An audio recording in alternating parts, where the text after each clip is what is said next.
Yeah, Joe, you know the kind of cold that kind of bites underneath your coat? Well, that's what we're dealing with here. Thankfully, the rain stopped, though. This is the second straight season we've had Sterling and Alleman as our sixth spotlight game, and last year it really wasn't any contest with Sterling coming out on top. And what a great matchup we got here for you tonight. West Liberty coming off beating #1 Williamsburg last week. Well, they take on #2 Mount Vernon tonight. You don't typically see snow in the morning on opening day, but hey, that's where we're at. We're in the Midwest League after all. Yeah, TC, I'm here with my peeps, the Ellis guys. Some fan favorites here at the Bigs. I'm killing their time, apparently.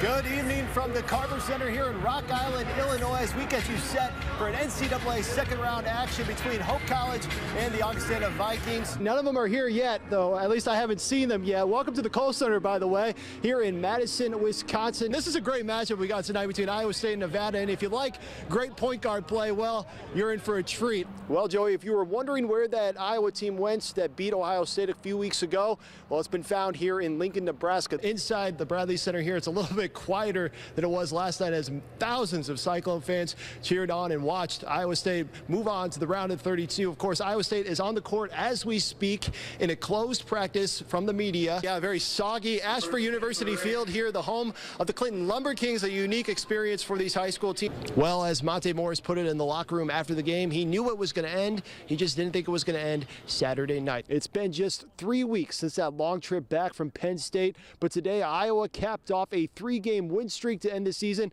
with an absolute dominant performance against 16th ranked Nebraska.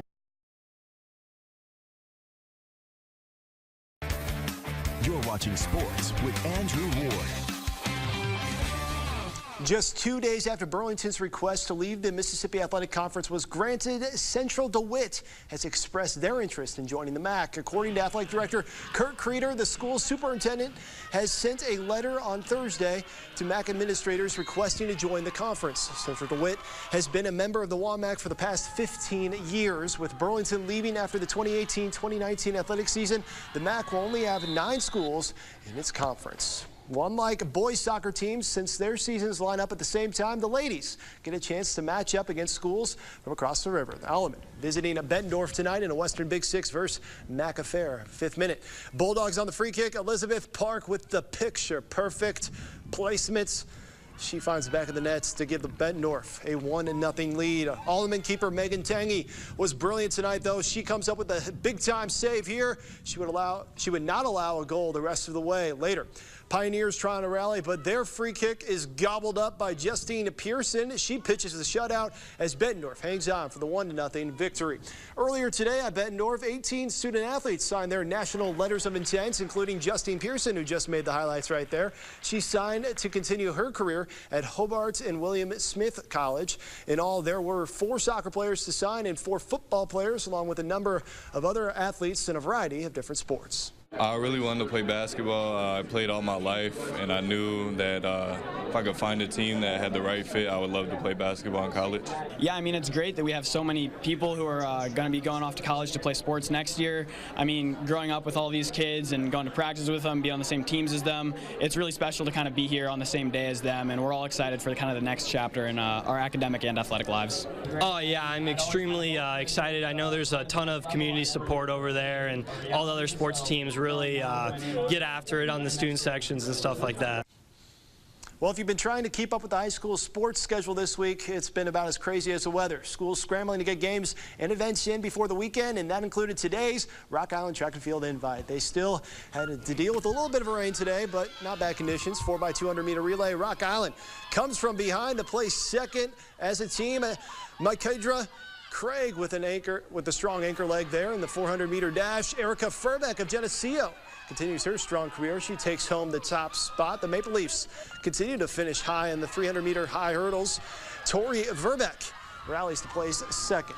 Over in Port Byron, Riverdale, hosting a co-ed track and field meet in the field events.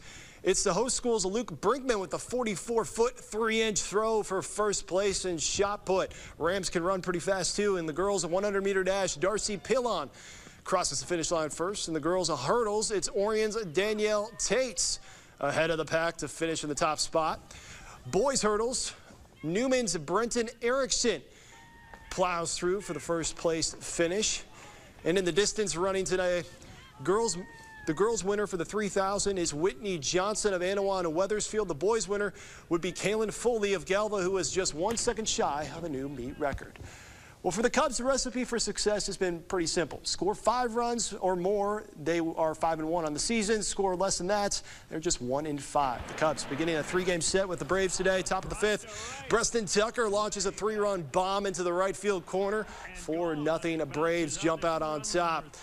Let's head to the top of the 6th. Kyle Schwarber makes a tough running catch, then bumps into the wall.